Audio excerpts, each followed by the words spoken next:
মালয়েশিয়ার নারী উদ্যোক্তাদের সংগঠন women and e commerce trust Malaysia চ্যাপ্টারের উদ্যোগে অনুষ্ঠিত হয়েছে জমকালো ঈদ পুনর্মিলনী অনুষ্ঠান। প্রবাসে ব্যস্ততা, দূরত্ব ও একাকিত্বের মাঝে এমন আয়োজন হয়ে উঠেছিল বন্ধুত্ব, ভালোবাসা, পারস্পরিক শ্রদ্ধা ও উৎসবের এক অনন্য প্রতিচ্ছবি। এ সময় প্রবাসী নারী উদ্যোক্তাদের অংশগ্রহণের মধ্য দিয়ে ভাগাভাগি করে নেন ঈদ আনন্দ। 14 জুন মালয়েশিয়ার রাজধানী কুয়ালালামপুরের অদূরে চেরাসের গ্রিন রেসিডেন্সি কন্ডোমিনিয়ামের ইভেন্ট রুমে অর্ধশতাধিক সফল প্রবাসী নারী উদ্যোক্তারা কুয়ালালামপুরের বিভিন্ন স্থান থেকে স্বতঃস্ফূর্তভাবে ঈদ পুনর্মিলনী অনুষ্ঠানে যোগ দেন। তাদের প্রাণবন্ত উপস্থিতি অনুষ্ঠানকে আরো রঙিন ও প্রাণবন্ত করে তোলে। নতুন সেনোরা, গাইনোকোলজিক্যাল সোসাইটি দ্বারা স্বীকৃত নিরাপদ সুগন্ধিমুক্ত স্যানিটারি ন্যাপকিন সেনোরা।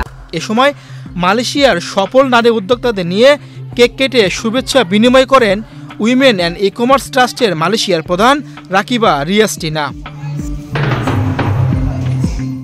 উদ্যোক্তাদের এই সংগঠনটি মূলত নারীদের কল্যাণে কাজ করে থাকে, তাই সংগঠনটির হাত ধরে প্রত্যেক নারী যেন এগিয়ে যেতে পারে সবসময় এই কামনা করা হয়।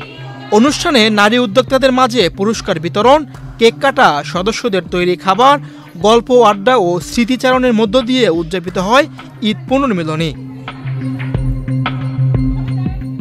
অনুষ্ঠানে উপস্থিত ছিলেন সুলতানা মাহবুব, আফসারি জাহান, ফাউজিয়া সুলতানা, মুনিরা আক্তার, রেজওয়ানা আহমেদ, সানজি ইসলাম সহ আরও অনেকে। মিরসন সরকার, বাংলাদেশ প্রতিদিন।